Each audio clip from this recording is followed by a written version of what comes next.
Special guest this evening is John Stormm. And of course, John's a regular on my show. We always love to have him on. John, let me give you his bio here. John was born in 1953 in a family of hereditary witches that count their ancestry all too many centuries ago in ancient Tara. He was raised and trained in the craft and as the only male witch in his family by his grandmother, and he has grandchildren of his own. He began serious martial arts training in 1963. His sensei became his father figure. He strove for perfection, holding a second-degree black belt in Mas Oya-mas Karate and a master's ranking in Chinese Kenpo. By the early 1970s, between training for tournaments and running his own small chain of studios, he took radio and TV broadcasting at El Paso Community College in Colorado Springs, Colorado. This gave John his first good taste of journalism. 30-plus years later, and dying to write some of these experiences in a book, he wrote an entire series in the Witch Clan theme. These are character-driven stories with true-to-life characters and experiences melded into an entertaining fantasy. And his first full-length novel in this series is The Matriarch of the Witch Clan, and readers are encouraged to visit this website, which is www.witchclan.com, and apparently the feds took that down, so you can correspond. So we'll get into that later. Let's see here. And he and his family sponsor and are also registered as Witches of the World at the Witch's Voice, witchbox.com, and can be found in their archives. And John has his books also available, I believe, on Bookrix, and one of which is called Practical Witchery, and that's for free. It's available. You can download it on Bookrix. Excellent. I recommend you do so. And for the longest time, he has kept his MK Ultra exposure rather low key. It's that it's always seems too much for people to get their heads around, and it's no fun drawing out those experiences for people. But even then, his craft is as much a part of him as breathing. It's wonderful to have him on tonight, so please welcome John to the show this evening. Hey, John. Hello. Hi. You sound great. I feel pretty good. Good, yeah. Since the last time, it's like you've gone into this another orbit now. So tell us about what's happening with you. Well, let's see, a short version or whatever version you want to provide us with. We're Okay. good. We have 2 hours here, so. All right. Well, last August, I had started. I was living in Watertown. I was under emergency temporary housing, waiting for my disability to come through, and not a dime in my pocket. It was just slightly better than living under a bridge. My dosages for my diabetes and all the things that's wrong were increasing and increasing and increasing, and even taking all the meds I was taking, I was still going into ketoacidosis. That was early last August. Hair was falling out. I'd start losing about a pound a day. Now, that was about the third time I started going into it. The last time, after about 12 weeks, I was in intensive care within an hour or two of my organs shutting down completely. Suffered a lot of damage and narcolepsy and strokes and all that kind of stuff. So I was kind of thinking that I probably wouldn't last the full 12 weeks this time. And a bunch of listeners to yours and a couple other programs as well that I'd been on. I figured I was going to be done by Thanksgiving. I probably wouldn't have lived to seen it. And everybody just started sending me these supplements and stuff to get me through. And I'll be doggone if it didn't turn the ketoacidosis around. And I started gaining weight back again. For the first time that December, I went to my doctor's office, and this is the first time in 5 years that my dosages were not increased. I mean, sometimes they were even freaking doubled, every 3 months, It was, I was flabbergasted. I couldn't believe it more than anybody else. I finally, in February, got my disability award, and very serendipitously, my daughter, who was, struggling to support her twin son, she was down in Orlando, and her fiance just kind of got notice that, hey, he either had to take a transfer or he was going to lose his job.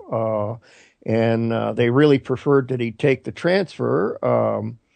And he ended up getting transferred up here to New Hampshire. And they're stepping and fetching and trying to figure out, well, where the hell are we going to live? And kind of a friend of a friend of a friend had this deal. And I'm living in this house up in the mountains of New Hampshire now. Well, with my daughter, they had an extra room. This house was built in like 1769. It's in a little valley. No matter which window I look out, I'm looking at mountains and woods.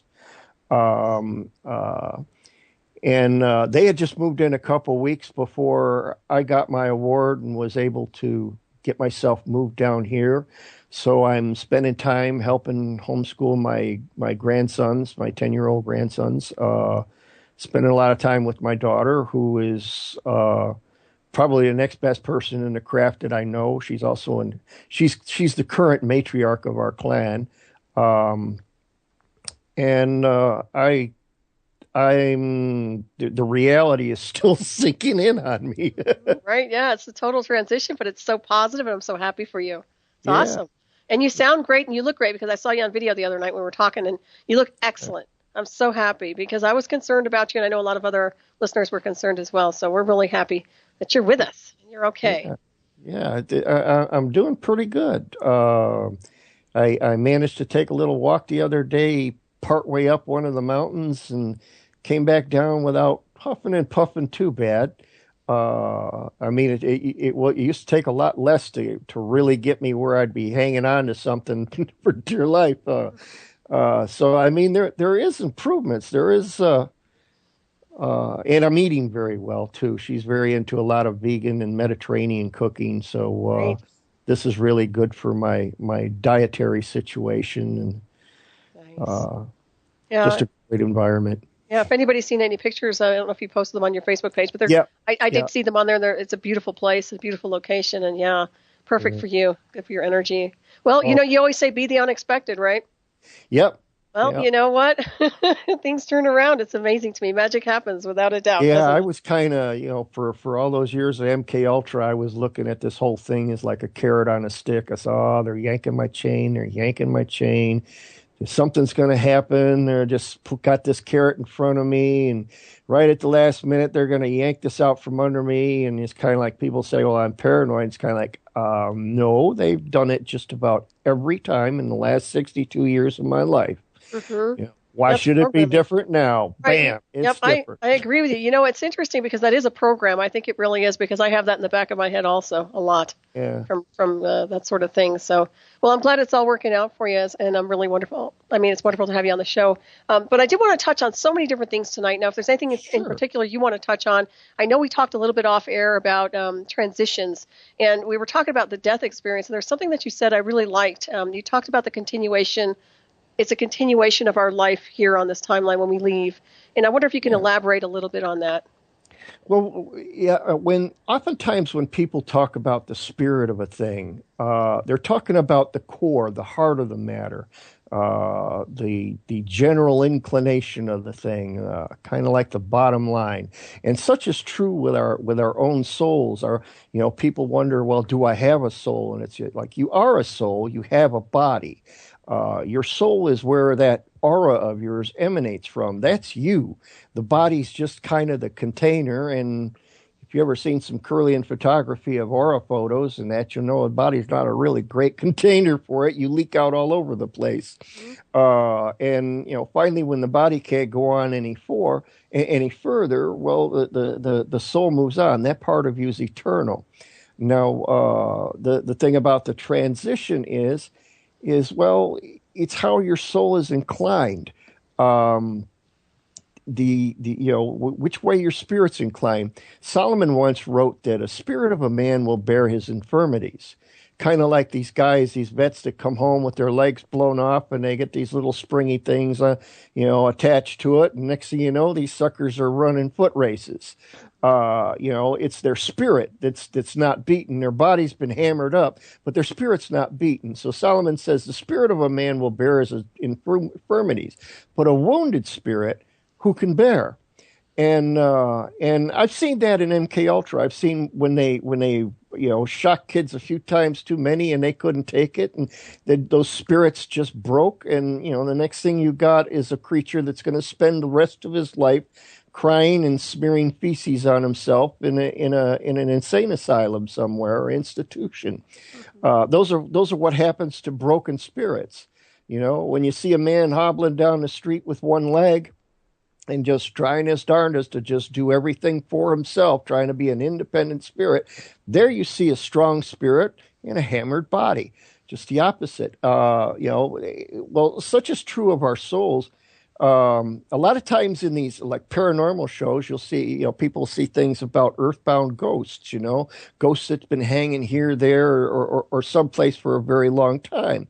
Now, a lot of people, if you look around you, they look at this whole world as if it was everything. Everything important is right here. He who finishes the game with the most toys wins. Your body's your body. When that drops, that's the end of it. And it's like they're wrong. They may be sincere, but they're sincerely wrong. And I've seen it at when I used to work at Rochester General Hospital. There you have these ghosts or orb activities going on all the time because people are passing all the time there.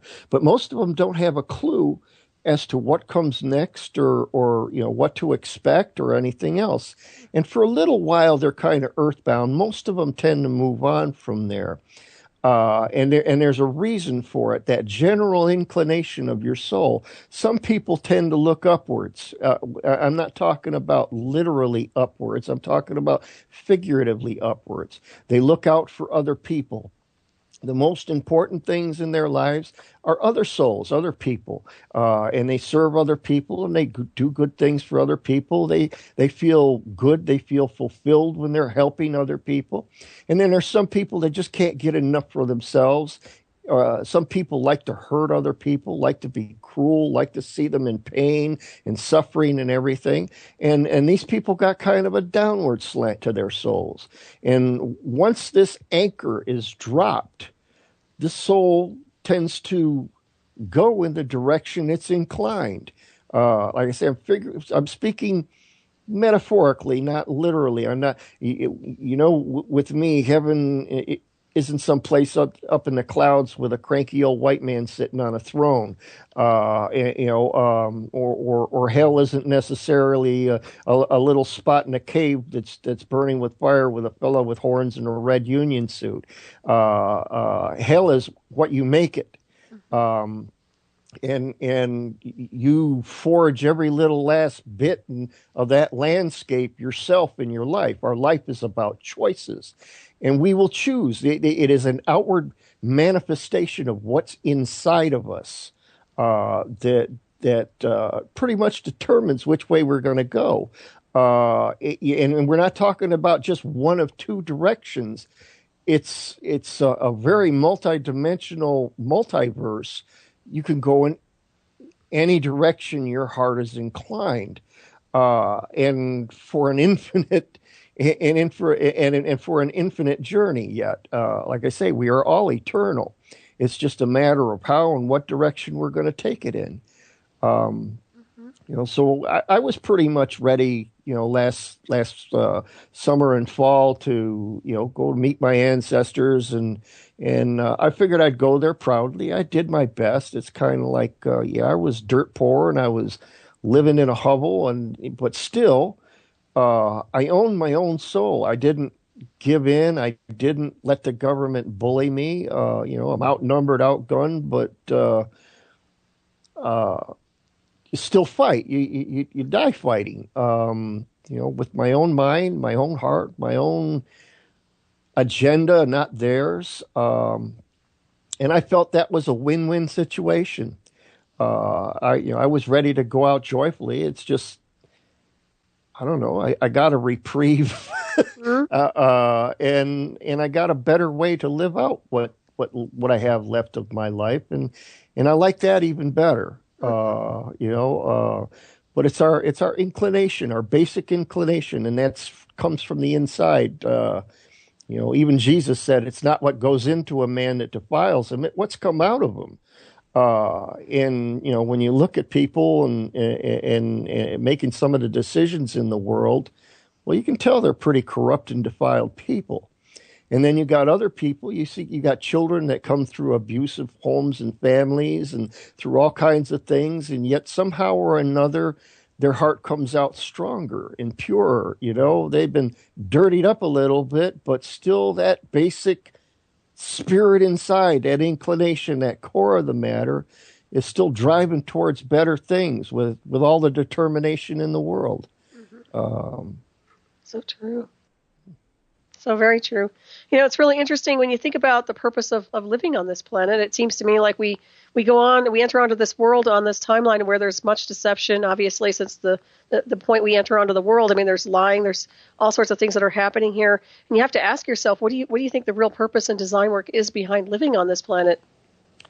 That's a really good question, even for me.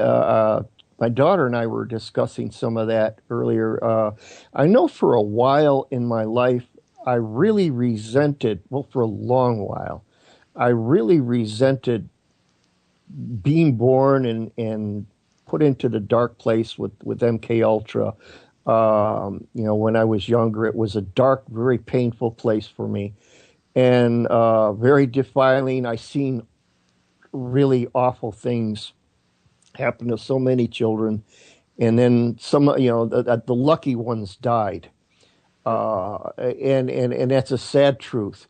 And there's some very, very evil men that's been getting away with this stuff for decades upon decades, and I have such an anger, such a hot passion in my soul against these people, and but as you know.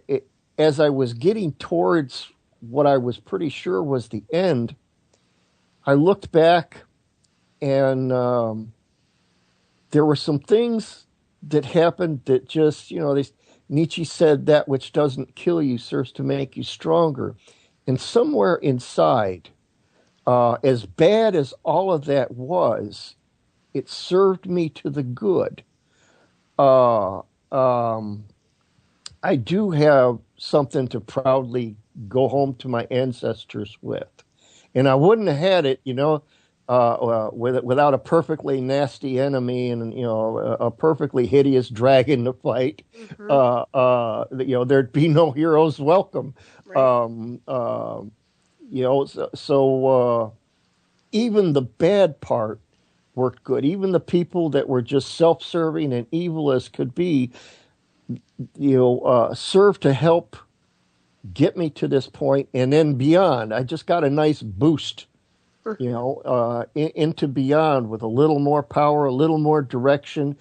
You know, a lot of people, they go to church and, you know, they learn the 10 Commandments. Do this, don't do that, do this, don't do that, you know, and if you screw up, you're going to go burn in a devil's hell and all this other kind of stuff. And it's like, look, you want to be good people. You like to believe you're good people. I had somebody leave me a message on YouTube on my reflections of an MK Ultra. He says, hey, witch bitch, it's time you turned around and got on the righteous side. And I got news for you, buddy. You ain't on it either. You know, you know, they fool themselves. Look, if you got to be threatened with death and hell and torture and that to be a good person, you're really not a good person. You're an evil person just trying to duck the blow you know is going to come.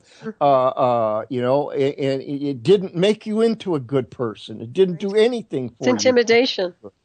Yeah, but it really didn't make you good at all. All it did was just kind of hinder your baser inclinations. And then God only knows what you did in secret when you thought nobody was looking. But if somehow through all of this trash and this tripe that's going on and that you manage to understand this is what a good soul. Those commandments aren't to tell you how to be good. They're kind of to give you kind of something to look at as to this is the mark you should be traveling. This is, you know, or where you shouldn't be traveling. Not because I said so, but you know that the basic thing in like Genesis. I'm kind of jumping, but I missed a concept here or a chance to explain a good concept. Was, you know, where it says the knowledge of good and evil passed upon all men. Well, the knowledge of good and evil is not do this, don't do that, do this, don't do that. That's not it. The knowledge of good and evil is, do you understand what's a good thing to do and why this is a good thing and why that's a bad thing? The hell you kind of create for somebody else just to get your own jollies, the good things you do for other people and people around you, the circle of people. We're social creatures. We don't have the right to change anybody, but we do have the right to influence everybody around us for the better or for the worse. It's our choice. But there's always consequences for what we do, be they bad or good. That's kind of a witch's way. The law of threefold returns there, anything you do, good or bad, comes back upon you threefold. Everybody's got that precept, no matter what religion it is. They'll all voice it in different ways, some tenfold, 100-fold, whatever. It's coming back with interest, the chicken's coming home to roost and all of that. Do you understand why? And we get back to this basic inclination of your soul. If your soul is looking, I'm trying to remember who the heck said it. I learned it a long time ago. Somebody told me that the greatest gift given to men and angels is the power to relieve someone's suffering and bring joy. My great grandmother, she was the matriarch, last ADAP matriarch in our clan before me. She was a really powerful healer. I mean, she could do incredible things. And I always wished I could have been like her, instead of a quote super soldier. I felt I wasn't really doing my soul any big favors, but I don't think it was a mistake. I think I was where I needed to be to make me in the kind of person or soul that I should be. My daughter's pretty good with some more of the healing arts than I am, but I seem to be able to help a lot of people, other ultras and people that got problems along these lines, because I understood what was done to me. I understood why it was wrong. I understood what was done that was wrong, how it broke people, kind of where it broke them, and how I found myself in the process. And so maybe I kind of get to do a little more healing besides than I thought I did, Exactly. Yeah, I wouldn't consider anything pertaining to MK Ultra as an initiation, but you never know what kind of thoughts are running through their devious brains when they come to doing these types of programs on people. What is your impression of that? Do you think there's an occult side to it that's some form of initiation?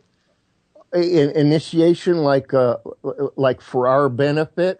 Yeah, maybe even for theirs, or I'm not sure, but it seems to me like there's almost like an insidious ritual that's associated with some of these MK Ultra inductions. And I was just curious insofar as if you picked up on that.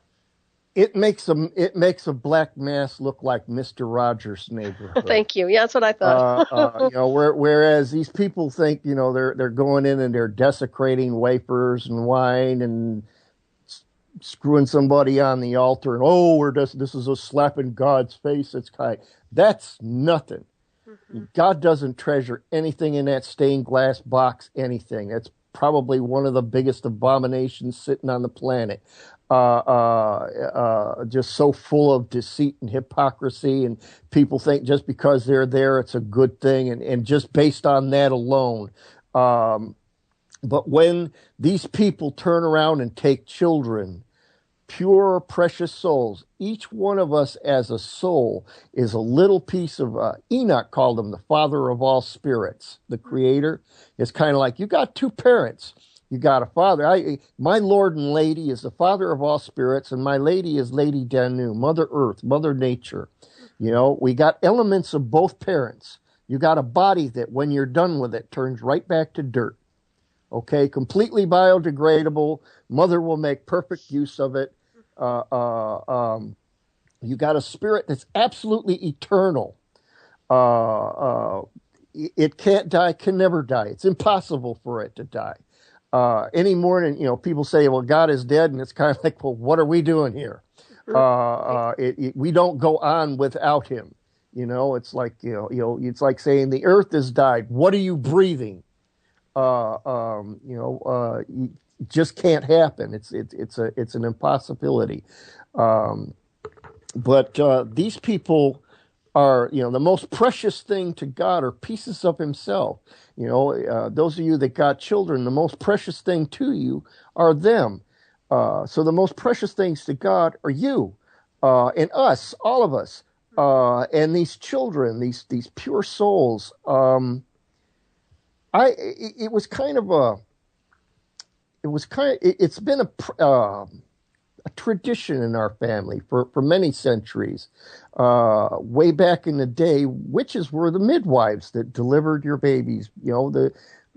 They were also the surgeons and the ones that set your bones and healed your whooping cough. And when a witch raised her broom and went going through the village, all the ladies grabbed their brooms, cleaning implements, cauldrons, cooked meals. Somebody was sick or injured, they go in and clean the house from top to bottom, brew whatever concoctions they needed to treat wounds or whatever. And, the family still had to harvest their food and, make so everybody kind of donated something to kind of help everybody around, just because one person's down sick, even if they're a major cog in that wheel of that family still has to keep running to survive. You don't have a refrigerator and stuff like that you can, go to. So that was kind of a part of the thing there. Well, I was no less, I don't know if midwife is the right word, but that I've delivered a lot of babies. And when mine were born, I was there to deliver them. I delivered all my kids, my daughters. I even helped deliver my twin grandsons here. Nice. Now, what's been my custom, I have a few unique talents. But when my children were born, before I even handed them to their mother, she's been carrying them for 9 months, comes into the world, for this little moment, they're mine. All right. As we're cleaning them up, I wait for their little eyes to open. And when their eyes open, mine are about 6 inches away. And I gaze into their souls. The eye is the window of the soul. And I've been doing this since I was a little boy. I see souls first, and then I see the wrappings later, is how I notice people and how I recognize people. It's why I don't like talking to people on the telephone. I can't look into their eyes. Right. I find it very frustrating, even in communicating, especially if you can't see someone's face or anything, you can't gauge, Right. you're saying words and the words are bouncing off their face somewhere out there, but you don't know how they're being received or if they're reading a book over there or something. Right. But, I've seen the souls of my kids and my grandkids when they first came into this world, the very first thing their eyes opened to. And I was there to greet them. And they're such pure souls. I mean, blank slates but not really totally blank. There's a personality, there's a soul, there's an awareness inside there.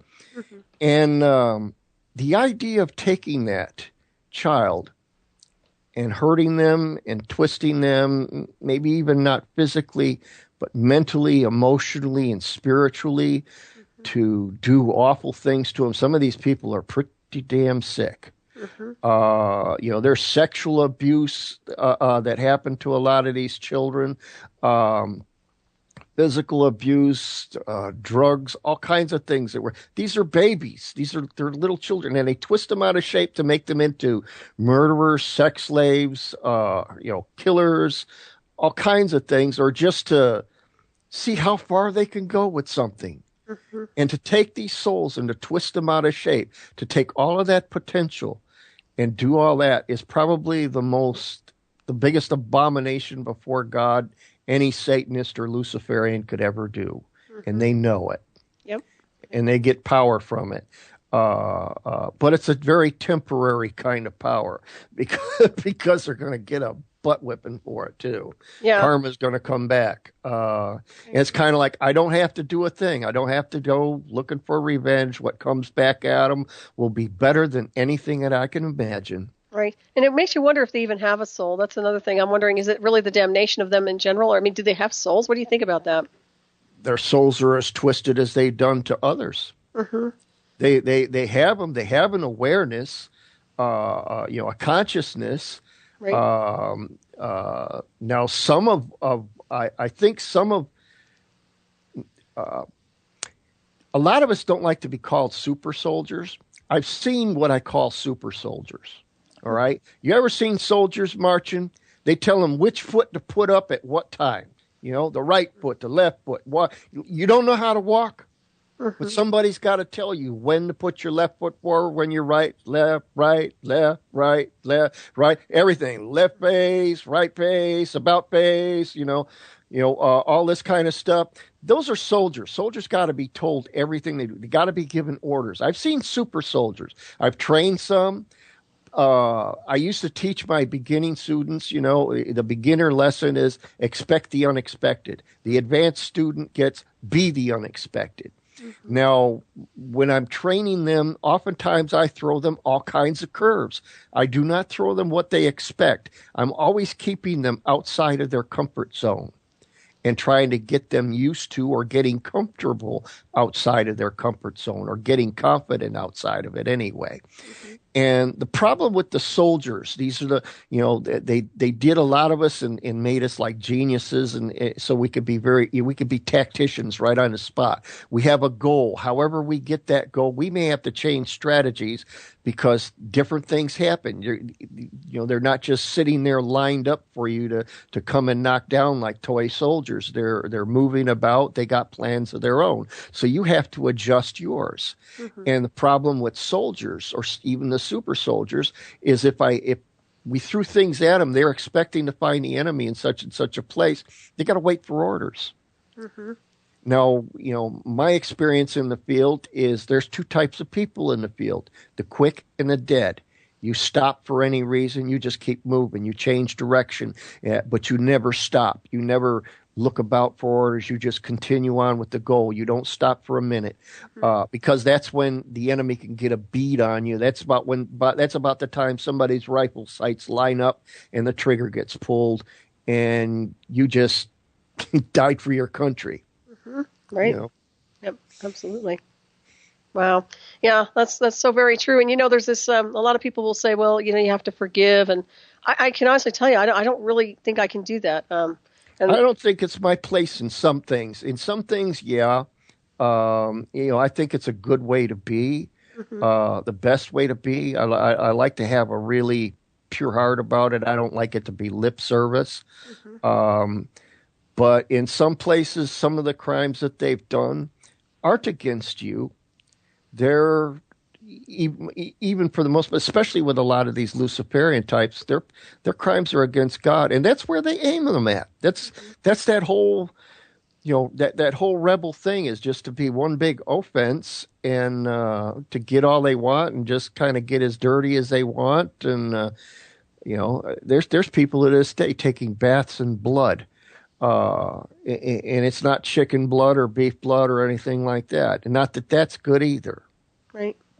Yeah. And do you think that gives them more power? I mean, I think it's a euphoric high. I think they're so psychologically damaged that they actually think they're gaining power when in fact they're gaining none. Well, they're getting ramped up for it. Their spirit is charging and gathering momentum, but for all the wrong things. Like I say, I said before, a really wise witch. My grandmother never considered Satanists or such to be witches. Witch means a wise one, wise woman, wise man. Now, knowing that everything you do, now it's the same craft, no matter whether we're talking about them or we're talking about us. It's the same craft. Mm-hmm. It's just a matter of what gets done with it and how it gets applied. So the same rules that apply to the rest of us, everything you do, good or bad, comes back on you threefold. The same is true for them. A really wise witch doesn't throw curses about. Yes, I'll show you how to throw a good curse, or I'll throw a curse for you. And it's kind of like, that's not a witch, that's an idiot. Mm-hmm. It's like throwing the little cartoon characters, throwing an anvil up into the air and just standing under it. Mm-hmm. You know it's going to come down, and it's not going to miss your noggin when it comes. Mm-hmm. Uh, uh, you know, it's going to happen. A really wise witch. I used to describe for little more open-minded Christian friends, a witch is more like a salvation by works kind of religion, if you were going to call it a religion. Well, some people are religious about it. I'm more practical, spiritual about it. But it's you'll get up in the morning and look for good things to do. You're not looking to get paid back. In fact, you'd rather that they didn't even know it was you, because karma is going to bring that back to you eventually anyway. And everything you're doing in this life is garnering you power for the next. Actually, it's not the next, it's just a continuation of this one. But you're gathering up that momentum, that power, and that these guys think somehow they're going to win or they're going to go through this unscathed. Well, I told this lie. I had my fingers crossed behind my back, like that just misdirected karma from you, and they think, well, it hasn't gotten me yet, and it's kind of like, yeah, but you're afraid to death of dying. These people want to try to live forever. They're scared. Scared all to hell. They quite literally. Right.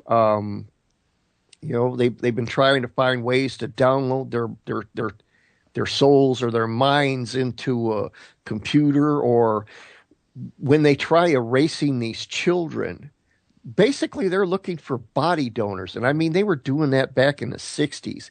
I think they got it probably even more perfected now. They turn around and make some teenage girl a completely blank slate, a mind like a baby, the perfect vessel to drop themselves into. A nice young boy, a nice young girl, they're 96 years old, one foot in the grave, the other on a banana peel. Now download themselves into a young boy or a young girl and continue on life from there as a monster. Mm-hmm. I think they're missing something in the formula. Right. I can see this looking like it might work, Mm-hmm. but I don't see them escaping anything. I don't either. No, Yeah, and they're disconnected from what we would call, well, source, whatever you want to call the highest form of God, whatever. yeah, But literally, there's no connection there. I mean, literally, they're you're right. They're trying to right. escape Everything something. they're doing is to break that connection. They Right. think that if they come out on top, they got this goofy idea that if they play out the prophecy and they take the roles of what they think the good guys should be for the prophecy, just make it happen, like get it out done on a stage. Well, a lot of people performing rituals have a mindset like that. If you perform the ritual, this makes you a good person. You're just reciting words by rote, but there's no heart in it. Right. A lot of Christians, a lot of religious Christians, and some of them good folk, will get up there. Our Father, which art in heaven, hallowed be thy name. Thy kingdom come. Means nothing. It's mouth noises. Mm-hmm. Okay, it's just their mouth making noises. Their heart is somewhere far, far away. And when they get out of church and they get back to work Monday, he's still going to run around on his wife, or she's going to run around on him, or they're going to screw everybody they can, financially or any which way they can, so that they get their bigger piece of the pie. Mm-hmm. And then they'll show up all dressed up, their hair combed, nice suits, sitting there looking pious, sing the proper 3 hymns for the day, listen to the preacher with a yawn, put your money in the plate, you did your duty, God's happy with you, and he's really impressed with what a great Christian you are. It's kind of like, what a petty little God you got. He's dumber than your 5-year-old. Your 5-year-old knows you better than that, Yeah, it's really true, isn't it? Yeah. Oh my gosh. Well, you have to be sincere with whatever you're doing, whatever spiritual practice. You made a good point about some of the stuff. I've seen this online. Some of these witchcraft sites, pagan, whatever, Mm-hmm. they actually have spells for sale, and I kind of frown on that. I can't believe that they are actually offering spells to people. That to me is really kind of reckless. I've seen more people. I've always had. It's one of the reasons why I wrote Practical Witchery the way I did. Mm-hmm. I was always against spell books. Now, when I was younger, I've read a few. I mean, I've read a lot of everybody's stuff somewhere down the line, or been around a lot of people who are of this particular ilk or not. And I've seen a lot of things, and I think it's better to know how to cast a spell. For one, you have to understand pattern recognition. Okay, one of the main parts of the craft or a good witch is pattern recognition. Being able to see patterns in nature, patterns in the nature of people around you when things are going wrong. Understanding what a spell is. It's a period of time where a certain influence or several influences are brought to bear to accomplish a desired goal. So you should learn how to construct a spell according to your circumstances. There's no generic spell that deals with everybody's problem in this venue. Most people, when they use a spell book or they try to approach it that way, end up getting themselves deeper into trouble. Most do. The odd one or two, it might be just that one spell might be just the deal for them, but the next spell they pick up might be the one that does them, does them in.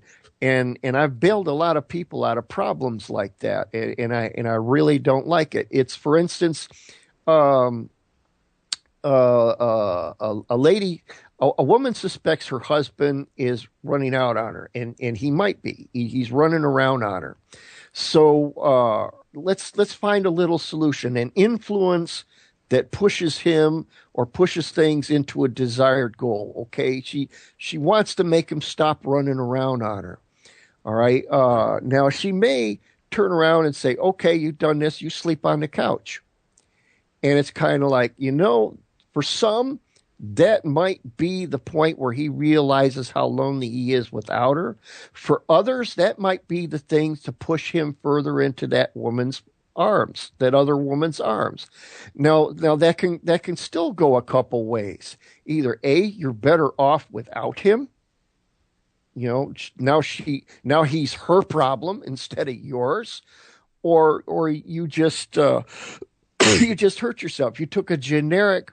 Put them out on the couch. And there's a generic spell. A lot of people use that, and it might not be the spell for you, or your circumstances, depending on where you want to go with this situation. You want to do something about it, but exactly what? And you should think about it. If you just kind of take that as like, okay, he's going to do this because I did this spell this way, it doesn't always work that way. A lot of factors. A lot of things factor in that make this going to work one way or the other, and you have to take those into consideration and then choose what influences you're going to use. If you want him back, maybe you need to make him see the woman that you were when he married you, that he desired enough to go ahead and get married to. And that would draw him back. That would make him forget her, or maybe it wouldn't. Depends on, like I say, there's so many things going, but all of them need to be considered. Right. And that's what makes us wise, not just, anybody can grab whip open a recipe book and make a certain kind of bread or make a certain kind of muffin. And then it turns out so-and-so's got nut allergies. Mm-hmm. It's not your recipe. Right. Yeah, I totally agree. And like you've said before, I mean, some of these rituals can be traps insofar as how the witch created the ritual, because it was based on their belief systems and their whatever they were trying to accomplish. Actually, a lot of the ones they call the classics, they're classics only to a certain degree. Mm-hmm. The Golden Dawn, John Dee, Aleister Crowley, these. Now, a lot of them and a lot of their works do have traps built into them.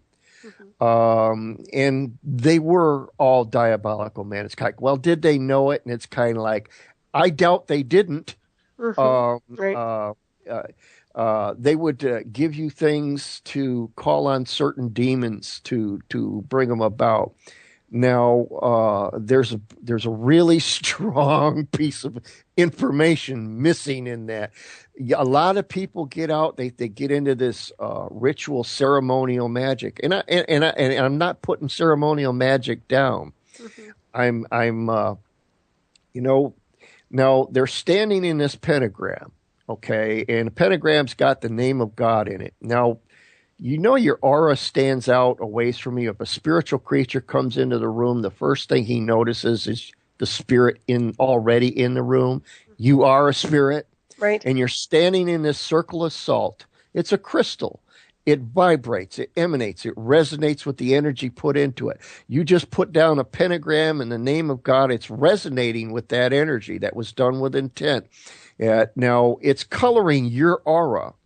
When it comes into the room, it sees a spirit that has the seal of God on it. And it's kind of like, don't mess with it. That spirit knows he's not going to win if he gets into a situation. Of course, they say, don't ever break the seal or the sigil or anything like that. Don't step out of it. Because the minute you step out of it, your aura is not colored with that so-called authority. You're name dropping. You don't really have God's permission or anything. You're not representing him. You're representing your own little prurient interests and think that that's all right. So you banish the demon before ever stepping out of that circle. So he doesn't see that when you step out of that circle, you really aren't the person you claimed you were or you put on to be.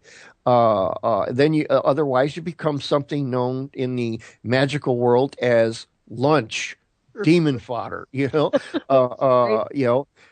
the next thing is anytime you're dealing with any spirit, even if it's a spirit that's still got a meat suit on it, like another person, another human being, it's kind of like, look, Solaris, I know you got paid today, and I'm a little short of change. And if you will lend me $50 until whenever I get paid, or I'll do this or that for you, or something like that. And you don't know me from Adam. I just learned your name. I got it out of a book, the phone book. Maybe I called your house. They call those telemarketers. Right. Yeah. So true, isn't it?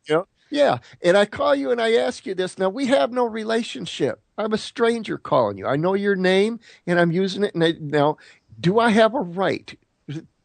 Think of what's got to be going on in my mind, if anything. All right. Do I have a right to expect that just because I know your name, I'm going to get some kind of favor from you? There has to be some kind of relationship there. Right. So to go looking up demons' names in a book of demonology or something, or any spirit's name, I don't care what it is, and just demanding favors. Some people, even among pagans, like to pick out gods and goddesses like they were picking out a T-shirt. Mm-hmm. I think I like Bacchus. He's a real party animal. And it's kind of like, get serious somewhere inside yourself. Because put it this way, a greater mind or a greater spirit than yourself is not going to take you seriously. Mm-hmm. And in fact, might despise you and might put you through a little hell of its own. Just for being so presumptuous. I so agree. And John, we're going to head for a break. We'll be right back. Everybody stay tuned. John Stormm,